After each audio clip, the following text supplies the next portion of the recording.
It lifted from the street like a thing alive, stirred by the hooves of men who had nowhere else to be and nothing better to do.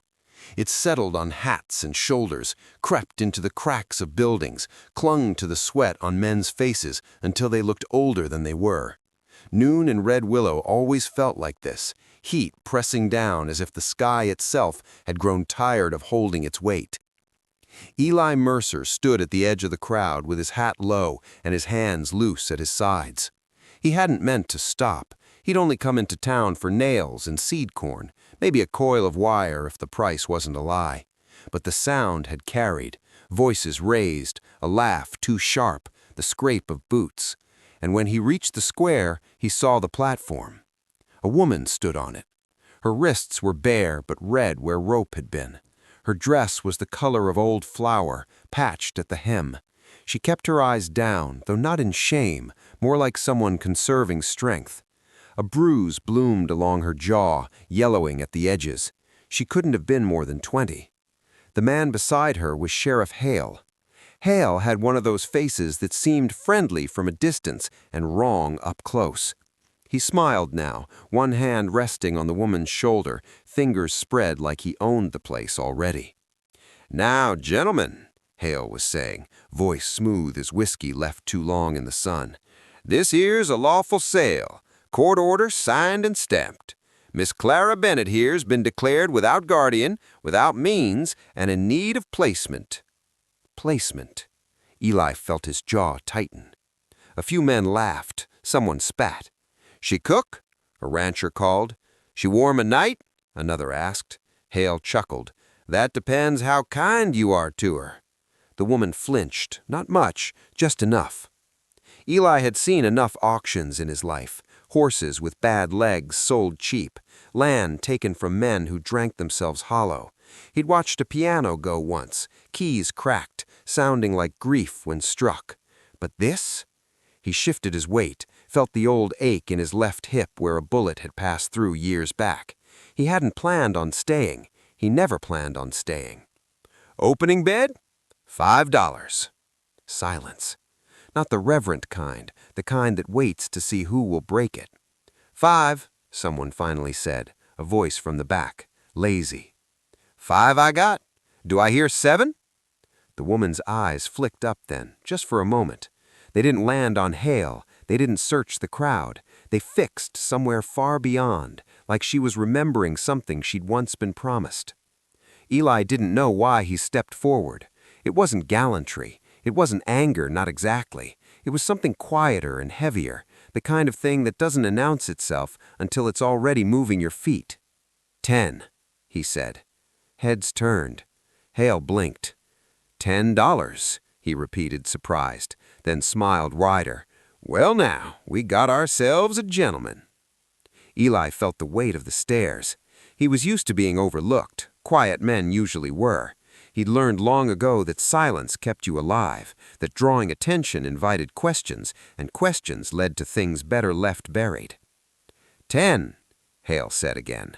Do I hear 15? A pause. Someone laughed again, but this time it sounded uncertain. No, said Hale. No one wants to improve?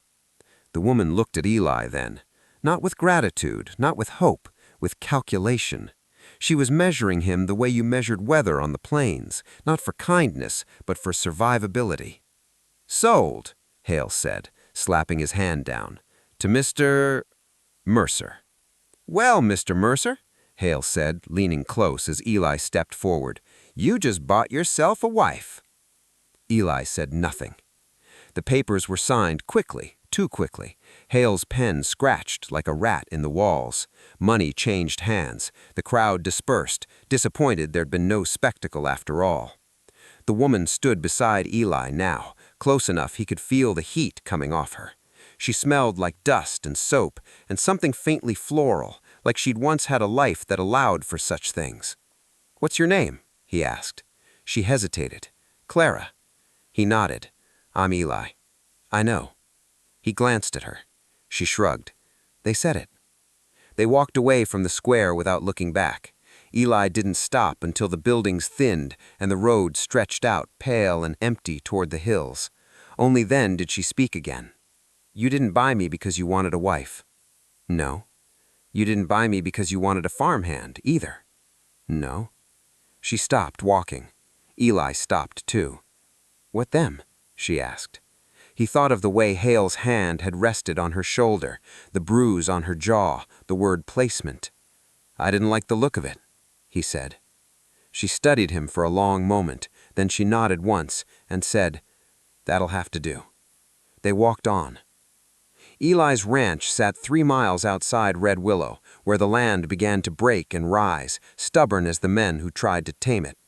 The house was small, built from cedar he'd cut himself. 1 room, a lean-to kitchen, a bed that creaked even when the wind passed by. Clara took it in without comment. "You can take the bed," Eli said, setting his hat on the table. "I'll sleep outside." She shook her head. "No." He frowned. "I don't—" "You paid for me," she said, not unkindly, "but you didn't buy my fear. We'll do this sensibly." He watched her then, really watched her, the way she held herself, the steadiness beneath the wear. "2 beds or 1 room divided, I don't care which." He nodded. "I'll build another." That night, Eli lay on the ground beneath the stars, the smell of sage thick in the air. He listened to the wind move through the grass and thought of the last time he'd slept under open sky with a woman nearby. That woman had bled out on the dirt, hands grasping at nothing. He closed his eyes and didn't sleep. The town didn't forget. By morning, Red Willow had already decided what kind of man Eli Mercer was now. Looks followed him when he rode in for supplies, voices lowered. Sheriff Hale watched him with open curiosity, like a man waiting to see how a story ended. "You'll want to register the marriage proper," Hale said when Eli passed his desk. "It's done," Eli said. Hale smiled thinly. "Everything is, eventually." Eli left without replying. At the ranch, Clara worked. She didn't ask permission. She didn't wait to be told. She cleaned, mended, learned the lay of the land. She watched the horses with a practiced eye. "You been on a ranch before?" Eli asked one evening. "Yes." "Where?" She paused, needle still. "Before." He didn't press. Days passed, then weeks. The drought didn't. The well dropped lower. The corn came up thin.